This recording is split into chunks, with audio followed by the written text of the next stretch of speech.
Sejam bem-vindos de volta. Prosseguimos então com o curso na aula 7.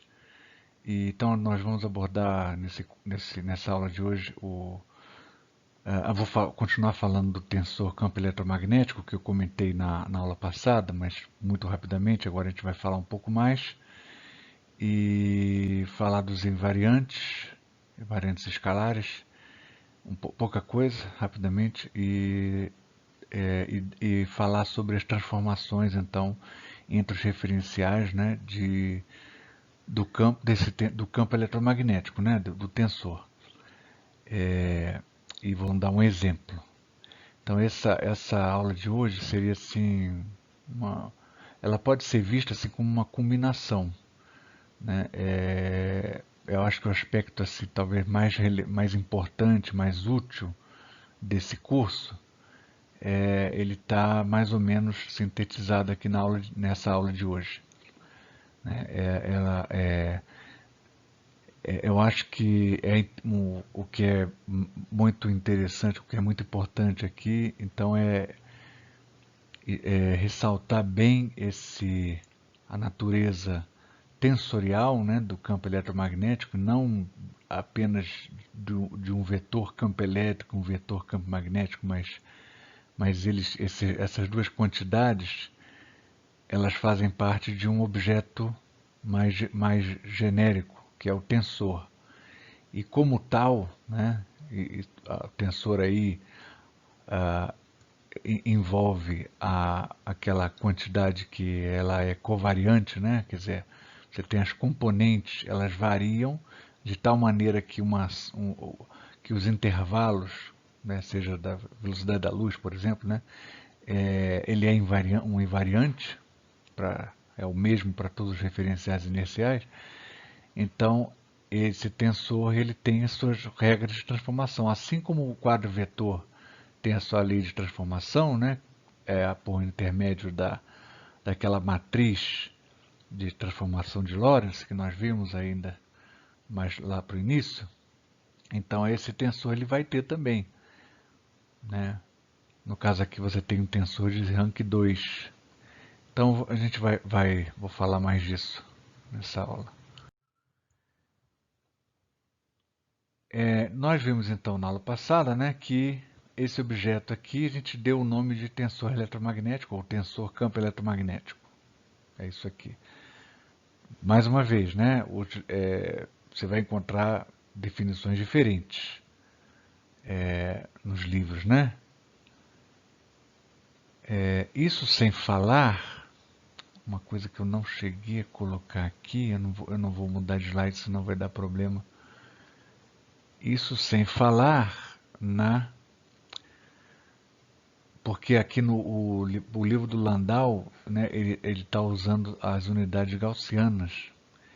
Então, aqui a definição do campo elétrico é usual, mas a definição do campo magnético é diferente, né? Como vocês viram na força de Lorentz, na lei da força de Lorentz, o termo lá, que é a força magnética, se você comparar, né, se você olhar a mesma lei nos livros de física básica, né, de física 3 tipicamente, você vai ver que tem um denominador lá, a velocidade da luz está no denominador, né, no nosso caso.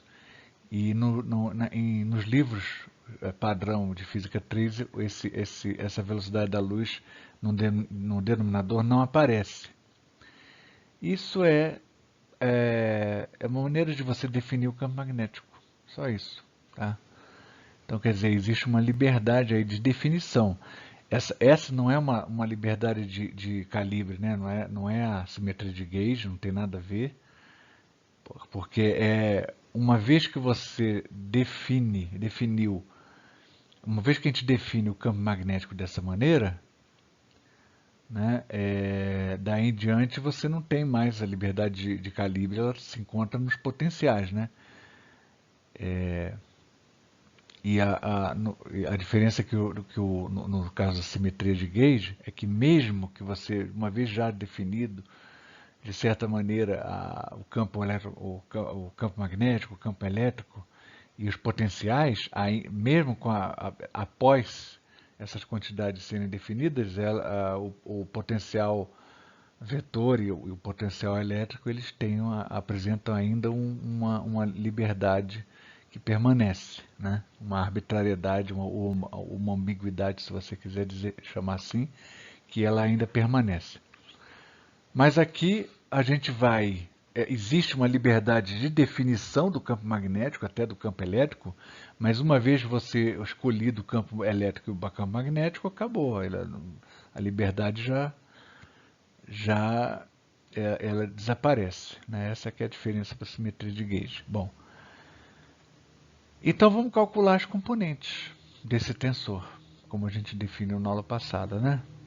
Lembrando disso aqui, né? Que ó, esse potencial, o quadro vetor potencial, as suas componentes, a sua componente temporal é o φ e a componente espacial corresponde a menos as componentes espaciais daquele potencial vetor que eu chamei de A. Não é isso?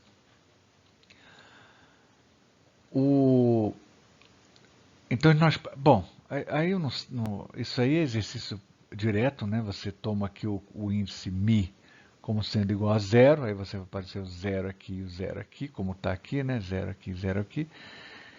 E a componente Ni você pode tomar 1, 2 ou 3, espacial. Eu coloquei um I aqui genérico, pode ser 1, 2 ou 3, que em relação a x, y, z, né?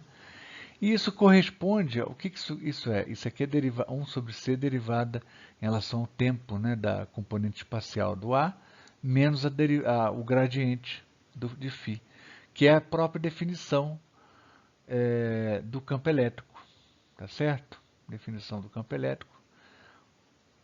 Esse F12, aí 1, 3 e 2, 3, você calcula e você vai ver que, por exemplo, esse F12 aplica diretamente a definição, você vai ver que isso corresponde à componente Z, é menos a componente Z do rotacional do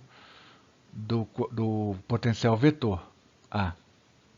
Certo? Isso aí é cálculo direto, isso aí não tem muito o que explicar, isso é cálculo direto, né, baseado na definição direta desse objeto que a gente está aplicando aqui e na definição do rotacional de um vetor. Tá certo? A mesma coisa com os outros componentes, você vai achar a mesma coisa. Mas isso aqui corresponde também ao que? A componente Z do campo magnético, porque o campo magnético lembro acho que tem umas 2 aulas passadas, né? Que a gente abordou essa definição aqui do campo magnético em termos do seu potencial vetor. Isso aqui o campo magnético é o rotacional do potencial vetor. Então, esse aqui, na verdade, é menos BZ, esse aqui é BY, e esse aqui essa componente aqui desse tensor, né? Componente 2, 3, é menos o BX. Então, se você colocar todas essas componentes que a gente calculou, porque uma vez que você sabe qualquer uma dessas componentes, se você trocar um índice com outro, o que acontece quando você troca o Mi com o Ni? Você troca de sinal. Fica tudo a mesma coisa, só que com o sinal trocado. Então você tem uma matriz antissimétrica, não é verdade? Você tem uma matriz antissimétrica. Se você saber todos os elementos que estão aqui, né, para um lado da diagonal, os outros elementos você apenas simplesmente troca de sinal. Né? Então, por exemplo, esse F10 é o menos F10, é F01. Né? O F02 é o menos F20, e por aí vai. Tá certo? E a gente se a gente colocar tudo que a gente encontrar aqui, preencher tudo com o que a gente sabe, é claro que o F00, eu nem falei aqui, né, porque é zero, porque F11 ou F22 ou F33 vai ser identicamente zero, né? Se você aplicar diretamente aqui, você vai ver que é zero. Então toda a diagonal está zerada e o resto está preenchido de maneira que você tem uma matriz antissimétrica. Tá certo? Então, o cálculo direto das componentes desse objeto aqui, que a gente pode estar representando ele em termos de uma matriz, né? Diretamente seguindo a sua definição aqui original, que é essa, né? Lembrando disso aqui, claro. você vai chegar à seguinte matriz. Ó, eu vou virar a transparência aqui, ó, o slide. Você vai chegar nessa matriz daqui. Então, isso aqui é fundamental, ó, saber essa forma daqui. Então, a informação do campo magnético e do campo elétrico, ela está condensada aqui nesse objeto que eu chamei de tensor campo eletromagnético. É um objeto único, tá certo? Ao invés de você considerar dois vetores, é muito mais conveniente você considerar um tensor antissimétrico aqui no caso, e você tem isso aqui. Ok?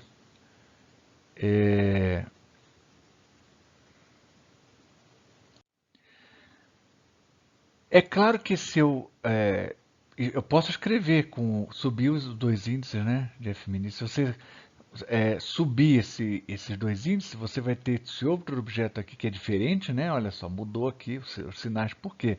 Porque a gente sobe, lembra que a regra de subir o índice? Se o índice é zero, ele não troca de sinal.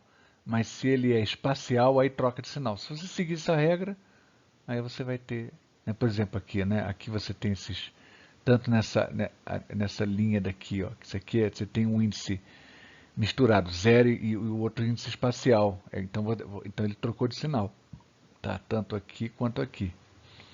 E aqui não trocou de sinal porque você tem dois índices espaciais. O índice espacial subir, cada índice espacial que sobe o sinal troca, trocou duas vezes, então permaneceu o mesmo sinal. E aqui a gente pode construir vários escalares, né, com esse tensor.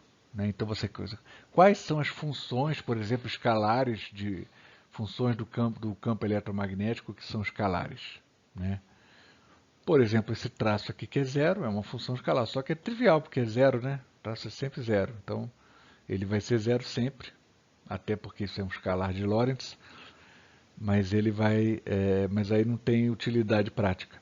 Os escalares aqui que têm realmente utilidade são esses dois, né? Que inclusive são os únicos escalares que você pode construir de forma independente. Porque qualquer outro escalar que você imaginar aqui colocar mais um f, sei lá, f mi, por exemplo, f mi alfa, f mi beta e mais um f, colocar com 3, aí você vai ter também combinações desses dois escalares, não vai ser uma coisa independente. Então os escalares realmente interessantes que aparecem aqui são esses dois, ó. Esse daqui e esse daqui que eu construo por intermédio usando esse objeto aqui que a gente viu outro dia, que é o tensor totalmente antissimétrico em 4 dimensões, né? Que ele é essa componente aqui, isso é puramente arbitrário, né? A componente 0, epsilon 0, 1, 2, 3, eu vou chamar de 1 ou menos 1. No caso aqui a gente está adotando menos 1, tá certo? Mas no caso aqui é irrelevante aqui para o nosso propósito. Qualquer índice igual que tenha, você zera. Né? Por exemplo, epsilon 0, 1, 2, 1 é zero, porque o índice tem um índice repetido, então é zero. Ele é totalmente antissimétrico, quer dizer, qualquer troca de um índice com o outro vai trocar de sinal. É definido dessa maneira, tá certo?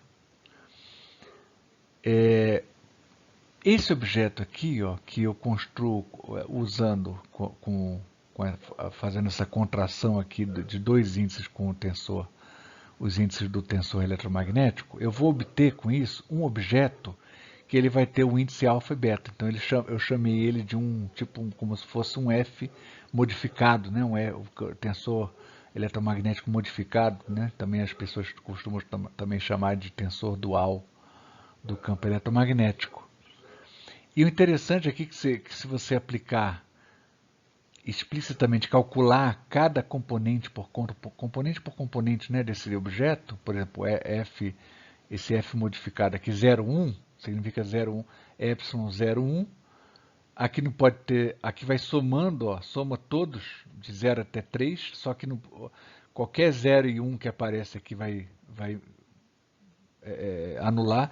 Então a única combinação que pode aparecer é o 2, como está aqui, 2, 3 ou 3, 2. Aí você tem essa soma aqui que aparece. Esse epsilon 32 é um sinal, tem um sinal trocado em relação ao outro epsilon, e o F32 também troca de sinal, porque você tem um tensor, ele é antissimétrico, né? Trocou de sinal também, então permanece com o mesmo sinal. Então, na verdade, você está chamando, você vai multiplicar por 2, escolhe um deles e multiplica por 2, que são a mesma coisa. Multiplica por 2. Esse objeto aqui, o E0123, por definição, é menos 1, por isso esse sinal de menos, e vezes a componente 23. Quem é a componente 23 isso aqui? Aqui, linha 0, linha 1, linha 2, linha 3. O primeiro índice é a linha. O segundo índice é sempre a coluna. Coluna 0, 1, 2, 3. F23 vai ser... F23 está aqui, ó. É linha 2 e coluna 3. Coluna 3, linha 2. É esse daqui, que é menos o BX, por isso que ficou aqui menos, mais BX. Eu só esqueci do 2, né? Tem um errinho aqui. Aqui, na verdade, é um 2. 2, tá certo? Ok.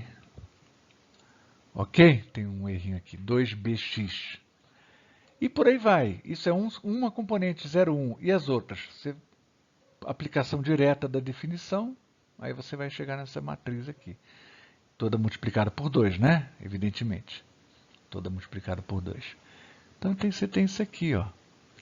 Agora, isso aqui, vezes esse cara daqui, ó, contraído, como é que eu calculo essa contração? E essa também é a mesma coisa. Uma vez que você tem essa matriz aqui, como é que eu calculo? Ou essa, né? Essa matriz aqui, contraída com essa, como é que vai ser? Você tem que multiplicar. Aí é complicado, porque a multiplicação matricial aqui, para eu multiplicar matricialmente, eu teria que fazer o seguinte, ó, deixa eu fazer aqui rapidamente. Eu vou assinalar aqui, ó.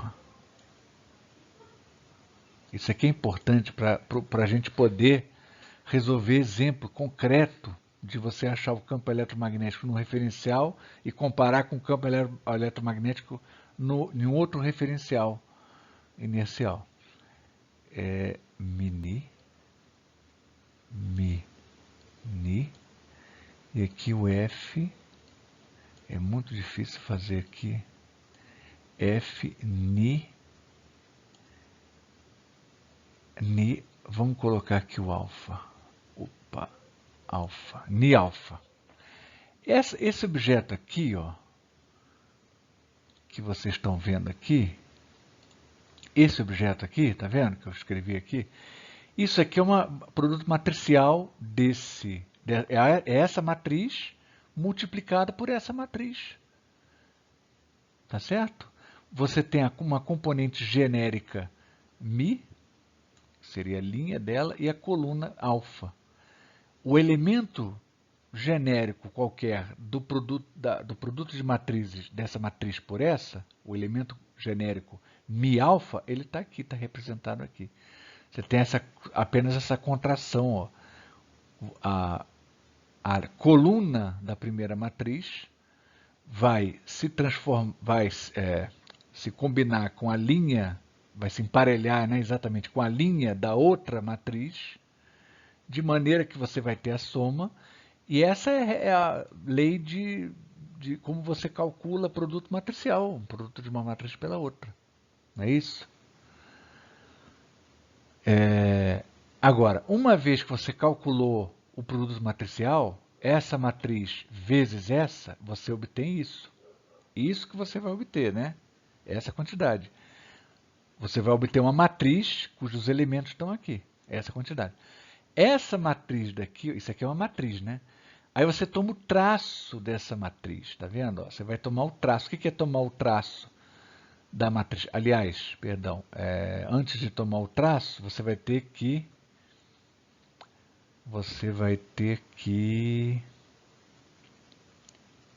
perdão, você vai ter que multiplicar essa matriz por essa matriz transposta.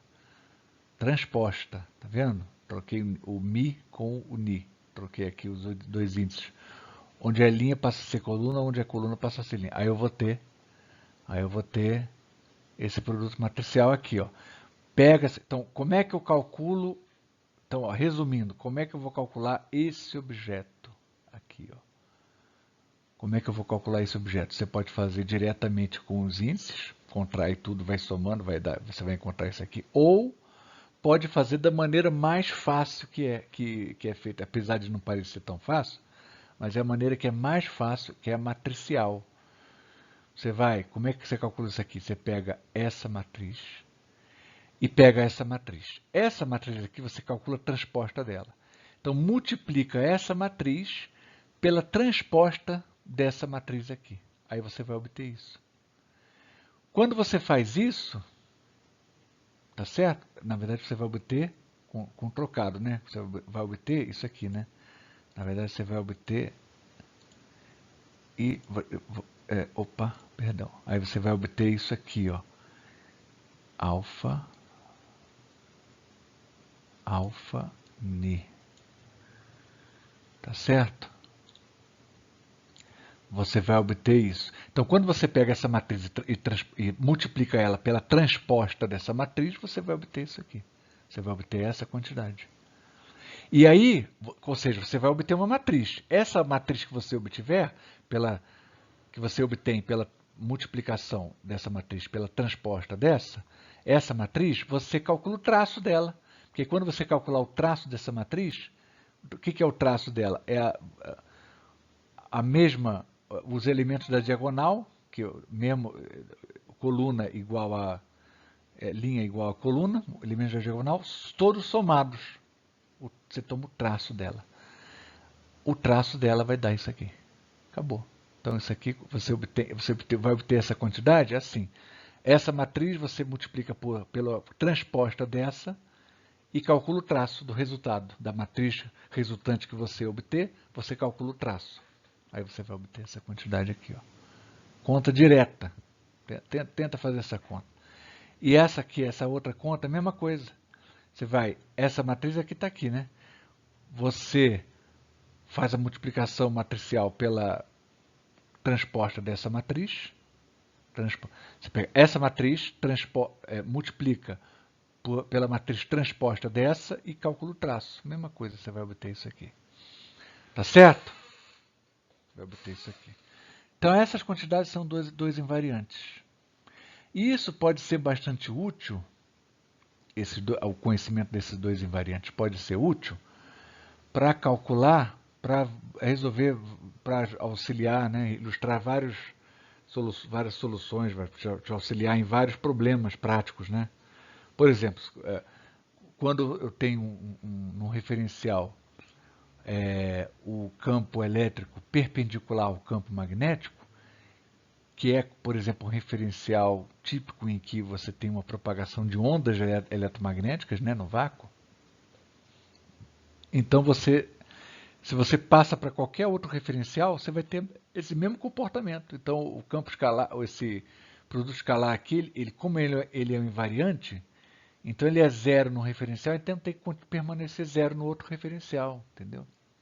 Então, esse tipo de coisa é bastante útil, mas eu não vou entrar muito em detalhe aqui, não, é só para vocês ficarem cientes, né, que existem esses dois invariantes, que você olha assim, bate o olho, não parecem invariantes, né, de fato, são quantidades que estão expressas aqui de um modo que não é covariante, né? Mas a quantidade mesma, essa quantidade, ela é uma invariante. Se você calcular ela num referencial inicial e comparar com esse mesmo cálculo, essa mesma quantidade, num outro referencial inicial, vocês vão encontrar a mesma coisa e a mesma coisa para isso. Tá certo? Vamos lá. Então, é importante eu ter isso gravado aqui, ó. A forma desse campo, dessa matriz aqui que representa esse campo, está aqui. Esse outro campo, a matriz que representa esse outro campo aqui, é essa. Você pode até construir um outro campo, que é um com índice em cima e outro com índice em cima, o Fmi, o índice em cima, e o Ni passa para baixo. Aí vai ser uma outra matriz. tá? Que eu já vou escrever aqui. Então tem esses invariantes, eu já tinha falado aqui, e a gente vai para um exemplo prático aqui, um exemplo prático. Olha só esse exemplo que é interessante. Ó. Suponha que no referencial K', eu tenho um campo uniforme, só campo elétrico. O campo magnético é zero, e você tem um campo elétrico uniforme, constante, e tem a direção, sentido Z, positivo. Problema bem claro, né? Bem claro, bem simples. É como se fosse o campo produzido por um plano infinito, né? Uniformemente carregado. Né? Lembra disso lá da física 3. É a mesma coisa. Então você tem esse espaço. Aí se você imaginar um outro referencial se movendo com uma certa velocidade, para o outro referencial que está se movendo, o que o referencial que está se movendo vai ver? Ele vai ver um plano se movendo, ele vai ver uma densidade de corrente. E corrente produz campo magnético. Então ele vai ter. Então a gente já sabe, né, pela física 3, que vai haver um aparecimento do campo magnético. Né? E aí como é que a gente vai ver isso? Vai simplesmente pela transformação do tensor eletromagnético. Então o tensor eletromagnético no referencial K', que está aqui, ó, ele é escrito dessa maneira, ó, tudo é zero, vai zerar tudo, só vai sobrar o quê? Essa componente Z aqui do campo elétrico. Está aqui, ó, você preenche aqui. Tá certo? E a gente vai lembrar o seguinte, ó, lembra que o quadro vetor posição, como é que é a transformação dele de um referencial inercial para o outro? De tal maneira que o outro referencial K', ele tem uma velocidade V no sentido x, né? E os eixos x estão alinhados no referencial com o outro. A matriz de transformação é essa daqui. Lembra disso? Essa é a matriz de transformação. O gama é 1 sobre raiz quadrada de 1 menos V2 sobre C2. Né? Então essa é a matriz gama de transformação. Ou seja, você pode escrever aqui na forma tensorial, esse produto matricial, você pode escrever dessa maneira, ó, representando aqui. Mi é a linha da matriz, Ni é a coluna que está combinando aqui com a linha do outro vetor aqui, coluna, né? E somando. Ou também, tanto faz isso aqui, né? Isso aqui, ó. Você muda aqui, desce o Ni e sobe o Ni. Essa matriz vai ser diferente dessa. Essa matriz aqui, eu tive operação de subida e descida de índice, de tal maneira que aqui ó, mudou essas componentes. Essas duas componentes vão mudar de sinal. Tá? Quando eu faço isso, essa operação. Tá certo? Então, ó, com o índice que eu posso chamar, aqui tem dois tipos de índice, né? Índice em cima e embaixo. O índice que está em cima, eu vou chamar ele de contravariante. E o índice que está embaixo é covariante. Esse objeto aqui está com o índice embaixo, é o vetor covariante.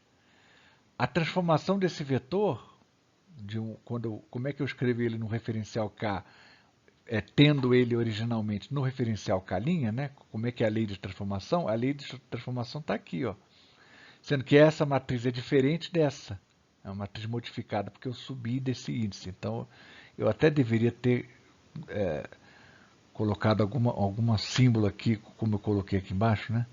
Para diferenciar isso aí. Aqui você tem uma lei de transformação para o vetor contravariante e aqui para o vetor covariante. Então, para cada índice em cima, contravariante, vai aparecer o quê? Essa matriz aqui.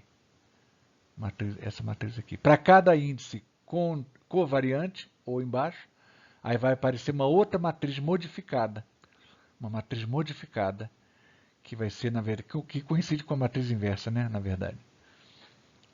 Matriz inversa, que é a matriz inversa. Eu posso até colocar aqui, ó. Bom, deixa. Enfim.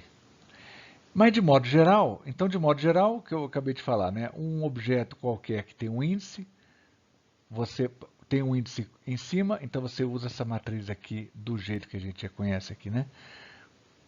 Multiplicando aqui pela matriz original, aí você obtém a matriz no novo referencial. Se eu tivesse as duas quantidades, né? Dois contravetores, para cada índice em cima, aparece uma matriz. Para cada índice em cima, aparece aqui uma matriz. Então, aparecem, como eu tenho dois índices em cima, aparecem duas matrizes, né? Duas matrizes. Seguindo a regra normal. Eu quero transformar isso numa multiplicação de matrizes, aí eu tenho que, vou ter que trabalhar mais aí. Aqui, de modo genérico, eu tenho dois índices em cima. Aqui, mesma coisa, né? Do jeito que está aqui, aqui, mesma coisa. Dois índices, aparecem duas matrizes lambda, né? Porque eu tenho dois índices em cima, vão aparecer duas matrizes lambda. Se tivessem 3, 4, 5, apareceriam 3, 4, 5 matrizes lambda. Índice embaixo, a matriz lambda que aparece é modificada. Aqui faltou um símbolo aqui. É uma matriz modificada que aparece aqui. Para esse índice, você tem essa matriz. Apareceu aqui. Para esse índice embaixo, Ni, aparece uma outra matriz modificada, que é a matriz inversa. Tá certo? Então, na notação matricial, quando eu tenho um objeto desse aqui misto, ó, desse tipo, como é que é a lei de transformação? É essa daqui. Então, isso vai ser interessante a gente escrever aqui, a gente usar isso aqui diretamente, para que isso seja útil para a gente gente vai ter que escrever aqui a matriz mista, aqui, o tensor eletromagnetivo misto, com um índice em cima e outro embaixo. Tá certo? Então, você tem que guardar essa forma daqui, ó. Tá vendo? Isso aqui é muito importante. Essa forma aqui, se você souber disso, acabou. Você vai resolver qualquer problema. Então, essa que vai ser a lei para você resolver esse tipo de problema, de achar o campo eletromagnético num referencial e passar para outro. Você vai aqui, a matriz de transformação lambda é essa, que a gente já conhece. Aqui você coloca pela direita, multiplica a matriz F pela direita. Essa aqui é a matriz F mista, já está com um índice em cima e outro embaixo, por isso que agora aqui ela não é mais antissimétrica, né? Bagunçou tudo. Ela nem é simétrica nem é antissimétrica, porque quando eu levanto o índice, aí já bagunçou essa simetria prévia que ela tinha, né? No caso, a antissimetria.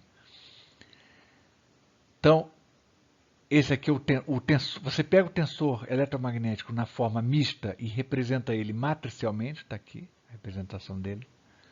Então, ó, você quer fazer problema? Não precisa. Toda essa aula, a aula até aqui, agora que começou a aula, você vai tomar, para isso se você for tomar como receita de bolo. Você pega o tensor misto, representado matricialmente dessa maneira, está aqui, ó, tensor misto, para esse problema específico é esse aqui, ó, né? Multiplica pela esquerda pela matriz lambda, e pela direita você vai multiplicar pela matriz inversa de lambda, como está aqui, ó, pela inversa, que é essa.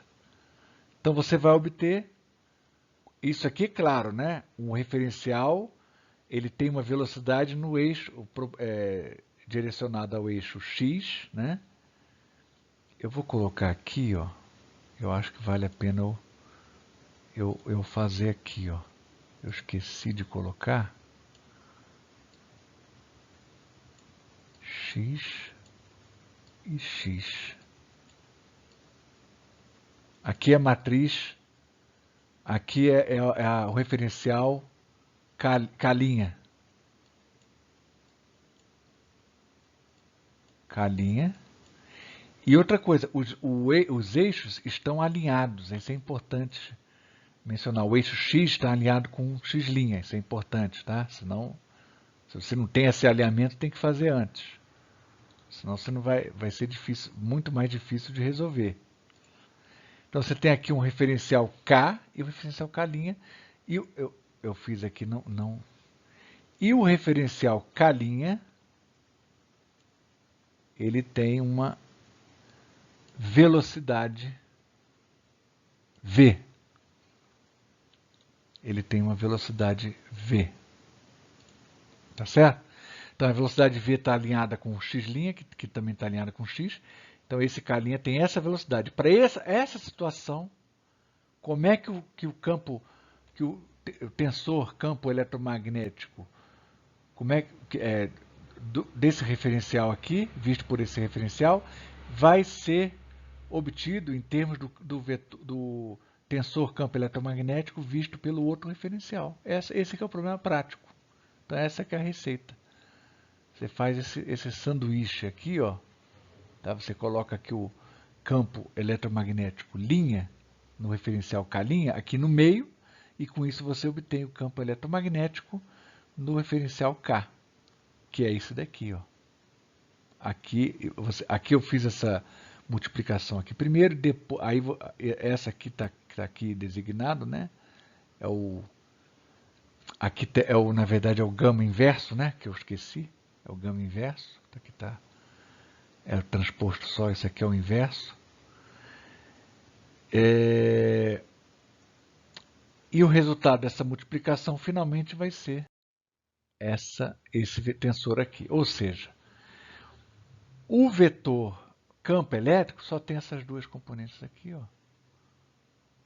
Quer dizer, só tem uma componente, né? Que é a componente Z, multiplicada por gama, né? O campo elétrico original multiplicado por gama. E vai aparecer aqui, lembra que aqui ficou um BY. Na verdade, menos BY. Aqui é o menos BY e aqui é BY.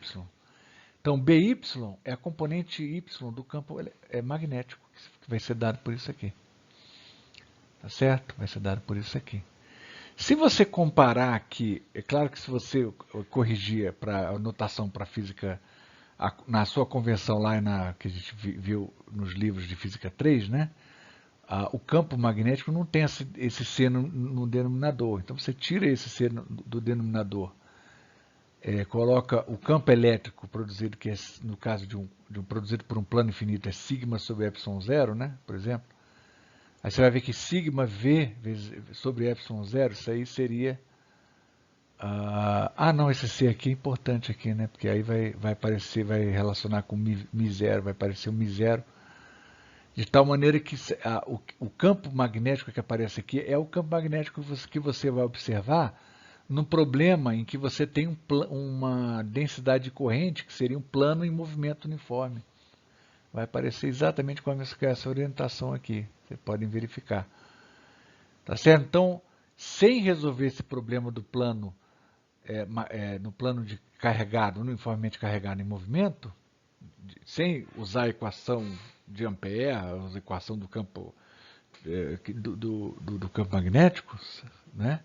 Nós podemos obter a configuração do campo para esse problema apenas sabendo quem é o campo eletromagnético no referencial original, que é uniforme, né? E sabendo que é uma teoria relativística, né? Quer dizer, então ela satisfaz aquela lei de transformação.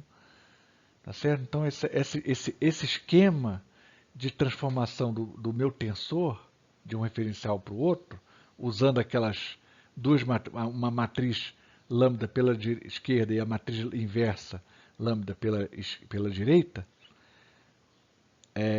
com essa maneira de você calcular a transformação do campo da matriz F, você consegue determinar em qualquer caso, né? Qualquer situação, né? Em que, claro, eu tenho a velocidade alinhada lá ao eixo x, eu consigo obter o campo, a configuração lá eletromagnética que tem um dado referencial, e eu quero obter qual vai ser a configuração eletromagnética que vai aparecer no outro referencial. Certo? Então, é por isso que as pessoas dizem aqui que o campo magnético pode ser visto como um efeito relativístico do campo elétrico. Não é isso? Tá certo? E E é claro, para o caso quando a velocidade é muito baixa, né? Claro, esse tema aqui essa raiz quadrada vai aproximar para um, evidentemente, né, gente? Vai aproximar para um. E nota que, não sei se isso é coincidência, mas desde o início a gente está considerando quatro coordenadas. A gente, claro que para os postulados da relatividade, o que, que a gente faz, né? Quando a gente considera, por exemplo, o espaço de Minkowski, você está considerando um espaço de quatro dimensões. E no lugar, o espaço que corresponde à dimensão temporal, a gente está considerando C vezes T. É o C vezes T, para ter dimensão igual, né, dimensão do espaço. Então, quer dizer, as dimensões espaciais, elas estão já desde o início, estão sendo colocadas em pé de igualdade com a dimensão temporal. Não é isso? Por esse artifício. Então, a gente, em vez de considerar a dimensão T, a gente está considerando CT. Né? E não sei se isso é coincidência, mas ou não, mas nessa a gente está usando aqui no nosso sistema gaussiano aqui usado pelo livro do Landau, nós estamos usando aqui uma definição de campo magnético tal que o campo magnético ele é posto em pé de igualdade dimensional com o campo elétrico. Eles têm a mesma dimensão aqui. No caso lá da física 3, tinha uma dimensão diferente. Né? A dimensão do campo magnético ela era tal que, se multiplicada a uma velocidade, você recuperava a dimensão do campo elétrico. Mas aqui não, o campo elétrico e o campo magnético estão sendo tratados com a mesma dimensão. Tá certo? Isso está relacionado a esse sistema de unidade. Provavelmente eu devo falar, talvez, alguma coisa então sobre sobre o sistema de unidades, né? Talvez na última aula. Né? Tá certo? Então esse que era o propósito dessa aula, é mostrar como é que eu resolvo um problema prático de determinar o campo eletromagnético, campo elétrico e campo magnético, num referencial inercial, conhecendo esse campo, tanto o elétrico quanto o magnético, num outro referencial inercial. Então, nós já temos ainda essa tecnologia, no caso aqui a técnica, né, para prática para fazer esse cálculo. Tá certo? Esse é um dos objetivos essenciais do curso. Então, agora em diante a gente só vai concluir mesmo. Eu acho que bastam agora, sei lá, uma ou duas aulas, talvez duas aulas vão bastar para a gente só falar do resto que falta. A única coisa que falta então para fechar o curso vai ser a abordagem das equações de campo, né? As equações do campo eletromagnético. Como é que o campo eletromagnético é gerado pelas cargas? Então a gente já viu até aqui, a gente viu o quê? Como é que as cargas são influenciadas pelo campo eletromagnético, né? Que é a equação da força de Lorentz. E agora só falta ver a outra metade aqui do problema, que é como as cargas eletromagnéticas vão gerar o campo eletromagnético. Tá certo? Então, eu acho que por hoje está bom, né? Tá, até a próxima aula. Então, essa semana então não temos tarefa, então basta assistir a aula, prestar atenção, tenta fazer uma coisa ou outra. Se tiver dúvida, podem perguntar lá na plataforma. Então, um abraço e boa semana aí, bom estudo.